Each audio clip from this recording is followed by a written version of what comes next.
Di masanya kedatangan Tuhan yang pertama, murka dinyatakan atas orang-orang Yahudi sebab mereka menolak Mesias. Oke? Dan kemudian sesudah pelayanan Yohanes Pembaptis kita melihat pelayanan Tuhan Yesus. Dia mengajar, dia menyingkapkan kepada murid apa yang akan terjadi kelak. Dan kita bisa membaca itu di Matius 24 ayat 1 dan 2.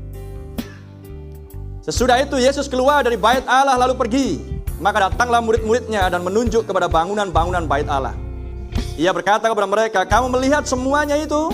Aku berkata kepadamu, sesungguhnya tidak satu batu pun di sini akan dibiarkan terletak di atas batu yang lain, semuanya akan diruntuhkan.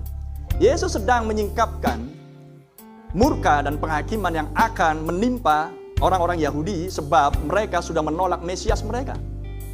Paham? Dan perihal penyingkapan misteri ini hanya diberikan kepada para murid. Sebab Yesus membawa murid-muridnya saja naik ke atas gunung Zaitun. Tidak seperti yang sebelum-sebelumnya. Banyak orang mengikuti Yesus kemanapun Yesus pergi. Tapi kali ini dia hanya membawa murid-muridnya saja. Dan tentang murka yang akan datang untuk menimpa Yahudi, Tuhan singkapkan. Haleluya. Bahwa bait suci yang mereka agung-agungkan itu akan runtuh. Bahkan tidak akan ada batu menumpuk ke batu yang lain. Dan kita tahu oleh sejarah bahwa itu terjadi oleh karena penyerangan Jenderal Titus dari kerajaan Romawi pada tahun 70. Sehingga bait suci itu menjadi rubuh. Dan mereka dibantai oleh kekaisaran Romawi. Dan darah mengalir sampai ke pintu-pintu gerbang kota Yerusalem. Saking dahsyatnya pembantaian tersebut. Dan itu terjadi oleh karena mereka menolak Mesias mereka. Bahkan menyalibkan Mesias. Maka Tuhan murka. Tuhanlah Allah yang adil, tapi dia juga adalah pembalas dendam. Amin. Bagi mereka yang tidak menghargai, bagi mereka yang menolak kasih karunia dan kesempatan untuk selamat. Dan kita sudah melihat itu di dalam kedatangan Tuhan yang pertama dulunya, 2000 tahun yang lampau. Terpuji nama Tuhan. Dan Lukas 21, Tuhan Yesus juga memperingatkan kepada murid-muridnya.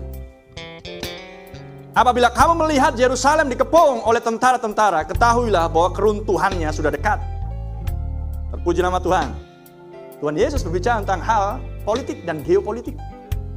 Ada amin? Ya. Pada waktu itu orang-orang yang berada di Yudea harus melarikan diri ke pegunungan, dan orang-orang yang berada di dalam kota harus mengungsi, dan orang-orang yang berada di pedusunan jangan masuk lagi di dalam kota. Yesus bukan bicara politik di sini. Tapi Yesus berbicara tentang apa yang berlangsung mengikuti pergolakan politik. Amin. Kenapa Yerusalem dikepung? Ada alasan. Tidak mungkin Yerusalem, kota yang besar, yang dikenal sebagai kota kosmopolitan di masa itu, di zaman Herodes, maka kemudian kota yang besar dan megah itu kemudian dikepung dengan begitu saja tanpa alasan. Alasannya adalah terjadi pemberontakan di Yerusalem. Sehingga kekaisaran Romawi harus mengirimkan pasukan untuk memadamkan pemberontakan tersebut. Ada amin? Sebab Yerusalem, Israel, Palestina di masa itu di bawah kekuasaan kekaisaran Romawi. Ada amin? Sehingga Anda harus mengerti kenapa Tuhan kita Yesus mengucapkan hal tersebut. Sebuah peristiwa yang akan terjadi, bahkan peristiwa belum terjadi. Tapi Yesus sudah memperingatkan, kalau kamu melihat tentara mengepung Yerusalem. Haleluya. Dan sejarawan Yunani Josephus menuliskan tentang tragedi yang berlangsung di tahun 70 tersebut. Amin. Dan dia menuliskan bagaimana peristiwa itu berlangsung dengan sangat dahsyat. Tetapi ada hal yang menarik dari tulisan Josephus. Bahwa ketika tentara Romawi sedang berjalan menuju ke Yerusalem, glory, awan supranatural tampil di sana. Awan supranatural muncul di atas di angkasa. Amin. Terpuji nama Tuhan. Dan para rasul melihat hal itu.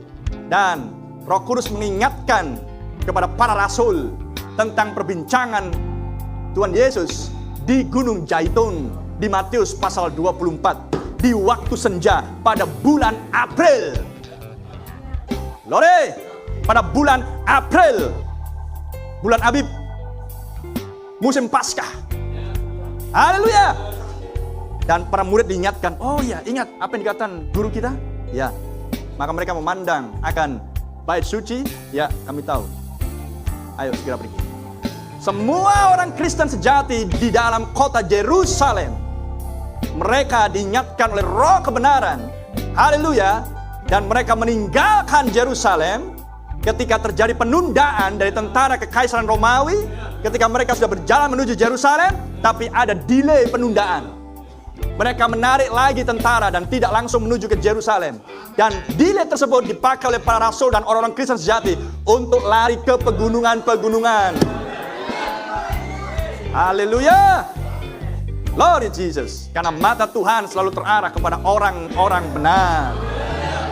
Amen. Tuhan tidak akan membiarkan orang benar binasa bersama dengan orang fasik.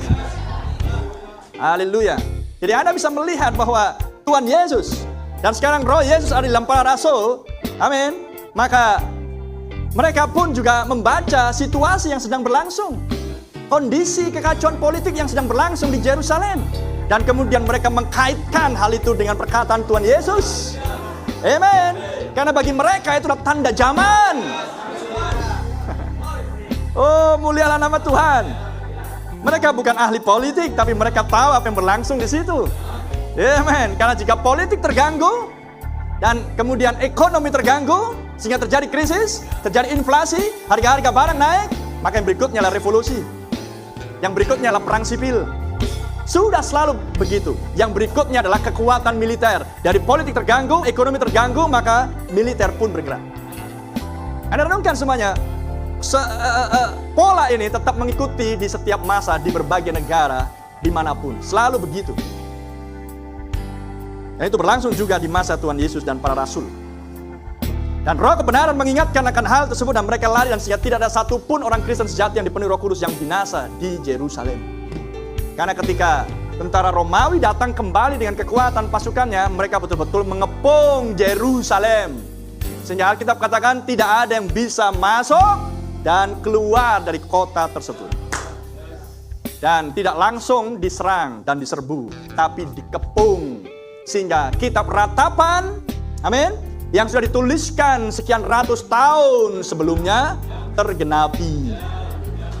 Amin. Mereka kelaparan di dalam kota sampai kehabisan makanan, kulit pohon dimakan, rumput dimakan, segala sesuatu yang bisa dimakan, tikus dimakan, sampai tidak ada lagi yang dimakan, maka yang terakhir adalah bayi-bayi dimakan. Mereka menjadi kanibal. Mereka sudah menolak perkataan Yesus yang berkata, makan dagingku dan minum darahku. Jikalau tidak, kamu tidak akan beroleh hidup yang kekal. Maka orang-orang Yahudi berkata, vampir, kanibal ini. Mereka mengejek Yesus. Masa kita disuruh makan daging dia? Lihat, sebuah bahasa yang terenkripsi. Sebuah bahasa yang tersandi. Amen. Dan karena mereka mengatakan Yesus kanibal, maka kata itu kembali lagi pada mereka. Dan berlangsung di tahun 70. Mereka menjadi kanibal. Karena kelaparan yang melanda. Apa yang ditabur, itu yang dituai. Amen. Tunggu saja tanggal mainnya bagi mereka yang mengejek Nabi dan mengejek mempelai wanita dan mengejek pesan ini dan mengejek Roh Kudus. Apa yang menjadi istilah yang mereka pakai, apa yang mereka ucapkan akan mereka tuai kelak ketika murka ditumpahkan ke atas dunia ini. Terpuji nama Tuhan. Itulah sebabnya mempelai wanita, di mana power diberikan kepada mempelai wanita? Di lidahmu. Makanya lidahmu harus Anda kontrol. Amin. Lidahmu harus lahir baru. Lidahmu harus dikuasai oleh roh yang menghidupkan. Supaya hanya mengucapkan kata yang benar. Sehingga imanmu tersiar sampai ke berbagai tempat.